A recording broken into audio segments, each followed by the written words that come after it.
Buenos Aires zostało założone dwukrotnie. Po raz pierwszy w 1536 roku, jednak po walkach z tubylcami Hiszpanie zostali wyparci. Po raz drugi miasto zostało założone w 1580 roku i pozostawało w rękach hiszpańskich aż do roku 1816. Miasto posiada charakterystyczny układ przestrzenny. Jest to sieć ulic, która krzyżuje się pod kątem prostym, czyli jest to o wiele lepsze rozwiązanie niż w średniowiecznych miastach europejskich. Ulice w stolicy Argentyny są bardzo szerokie. Jedna z nich uznawana jest za najszerszą arterię na świecie.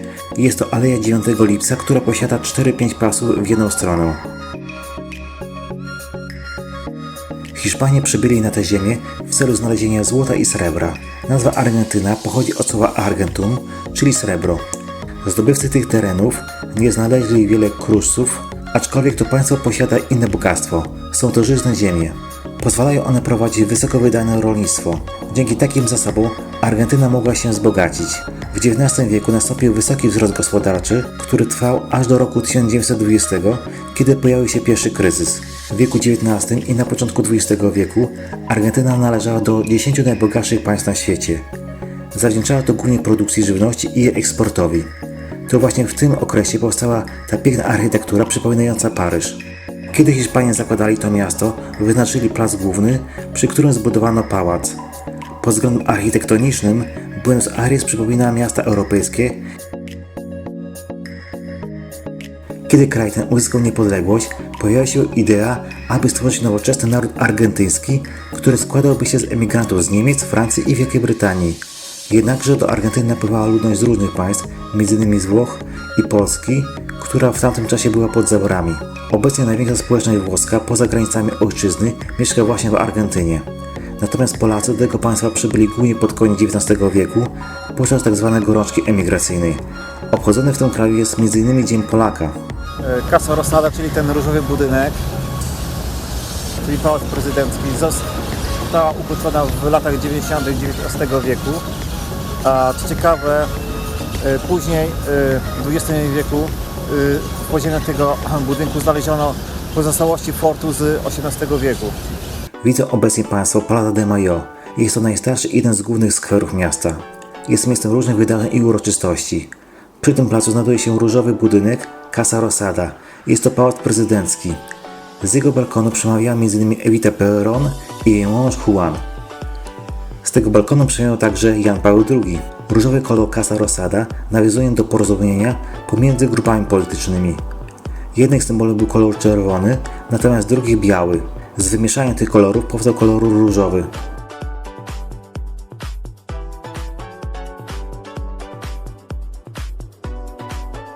Na placu znajduje się najstarszy obelisk w stolicy tego państwa.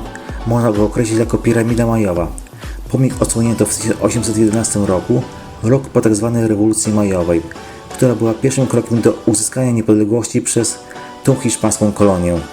Wtedy usunięto wicekróla hiszpańskiego i ustanowiono gubernatora.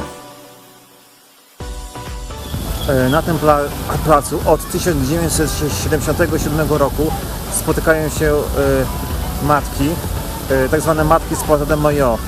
Są to matki osób, które zaginęły w czasach dyktatury wojskowej.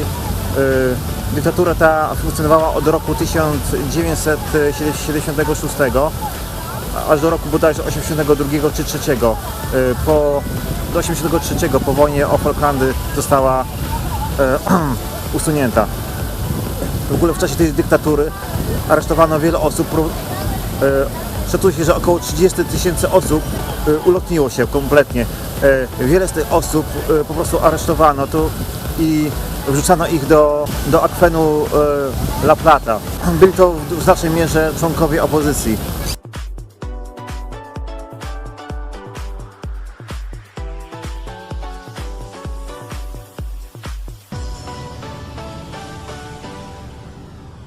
Na powierzchni te figury to właśnie symbole, które reprezentują zrzeszenie matek de Mayo. Są one związane z ubraniami, jakie pozostały po dzieciach, które te matki straciły. I także stowarzyszenie o nazwie Babcie de Mayo. Jest to związane z tym, że wiele osób aresztowanych było w ciąży i tamtejsze władze szanowały prawo do życia, były przeciwko aborcji i po prostu te osoby urodziły dzieci, a następnie zostały mordowane. Z kolei dzieci oddawano pod opiekę rodzinom związanym z reżimem.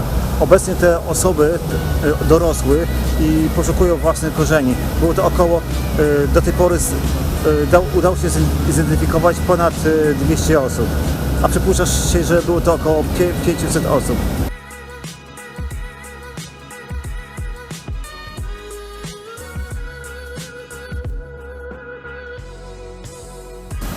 Jak można zauważyć, w całym Buenos Aires, jak i tutaj na placu de Mayo, jest wiele różnego rodzaju parkanów, ogrodzeń. Jest to związane z zamieszkami, jakie miały miejsce w roku 2001. Podczas kryzysu finansowego rząd zapowiedział, że że mieszkańcy nie mogą wyjmować pieniędzy z banków. W wyniku tego nastąpiły pokojowe protesty, aczkolwiek policja otworzyła ogień do zgromadzonych i właśnie w tym miejscu przed Pałacem Prezydenckim zginęło 29 osób. Z kolei prezydent uciekł z tego pałacu helikopterem. Helikopter zabrał prezydenta z dachu pałacu. Przed uzyskaniem niepodległości w Argentynie istniało niewolnictwo. Jednakże obecnie nie można spotkać tutaj potomków afrykańskich niewolników. Istnieje na ten temat kilka teorii. Jedna z głównych mówi, iż właściciele latyfundiów przewidywali zniesienie niewolnictwa, co stało się w roku 1823. Przed wprowadzeniem tych zmian sprzedali swoich niewolników, m.in. do Brazylii. Inna teoria mówi, iż wielu niewolników wysłano do walk z ludami tubylczymi, w wyniku czego wielu Afrykanów zginęło.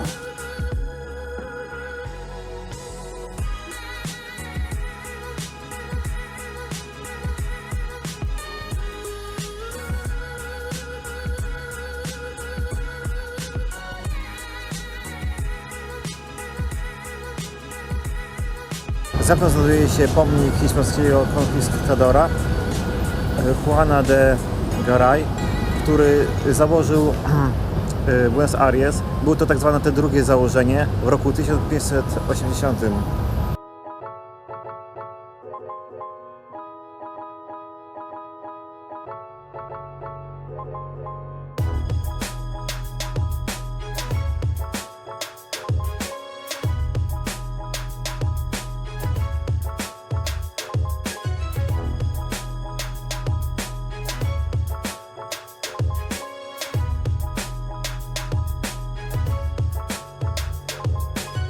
Za mną znajduje się ogromna statua Juany Azurduy. Jest to liderka partyzantów w czasie wojny o niepodległość Boliwii.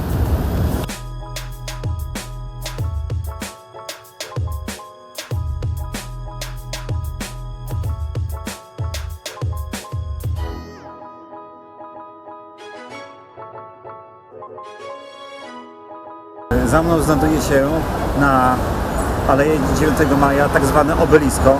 Jest to obelisk zbudowany w roku 1936 z okazji 400-lecia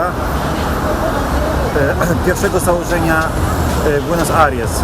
W ogóle kiedy go zbudowano, planowano go rozebrać po 3 latach i był bardzo kontrowersyjny dla mieszkańców, byli niezadowoleni z tego, ale jak widać przetrwał do czasów obecnych. W sumie podobna historia jak z wieżą Eiffla, która miała być zbudowana tylko na jakiś krótki okres czasu.